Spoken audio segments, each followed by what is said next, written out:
நிறைய பேருக்கு வந்து ஃபர்டிலிட்டி அப்படின்றது வந்து தள்ளி போகிறதா இருக்கட்டும், இல்லை குழந்தையே கிடைக்காம இயங்குறதா இருக்கட்டும், இந்த மாதிரியான விஷயங்கள்லாம் நடக்குது சார்.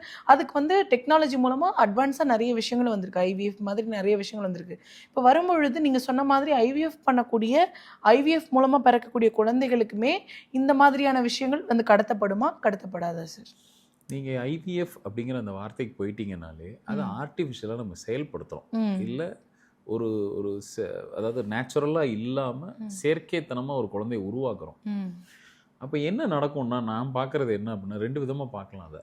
ஒன்று வந்து அஸ்ட்ராலஜிக்கலாக பார்த்தோம் அப்படின்னா, அந்த மாதிரி பிறக்கக்கூடிய குழந்தைங்களுக்கு தோஷம் ஜாதகத்தில் இருந்தாலும் கூட அந்த தோஷம் குறைவாக வேலை செய்யுது. இப்போ நம்ம தோஷம் பற்றி பேசிகிட்டு இருக்கோம், அந்த தோஷம் குறைவாக வேலை செய்யுது. அதே ராகு கேது தான், அதே மாதிரியான ஒரு லக்னத்தில் ராகு 7ல் கேது இருந்தாலும் கூட இந்த ஐவிஎஃப்ல பிறக்கிற குழந்தைக்கு தோஷம் குறைவாக வேலை செஞ்சு. அது மட்டும் எப்படி சார் பாசிபிள்? ஏன்னா நம்ம அதை செயற்கையாக உருவாக்குறோம், இது இயற்கையாக உருவாக்குறோம். வித்தியாசம் இருக்குது.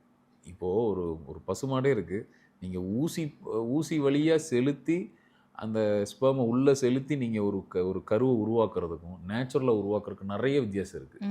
இன்றைக்கி மாடோட பலம் நிறைய குறைஞ்சி போனதுக்கு, மாடு வளர்க்குறவங்களுக்கு தெரியும், விவசாயிங்களுக்கு தெரியும், அந்த பசுமாட்டோட பலம் பெரும் அளவில் குறைஞ்சதுக்கு முக்கிய காரணம் இந்த செயற்கையாக ஊசி போடுறது ஒரு முக்கிய காரணம். அது நேச்சுரலாக ஃபார்ம் ஆகிறது இல்லை. அதே தான் மனுஷனுக்கும். இங்கேயும் நம்ம ஐவிஐ இந்த மாதிரி ஒரு செயற்கைத்தனமான சில விஷயங்களுக்கு போக போக என்ன நடக்கும் அப்படின்னா, நிச்சயமாக தோஷம் குறைவாக வேலை செய்யும். நமக்கு எப்படி நேச்சுரலாக வரக்கூடிய குழந்தைக்கு தோஷம் பெருமளவில் அங்கே 200% வேலை செஞ்சால் இங்கே 30% கூட வேலை செய்யாது.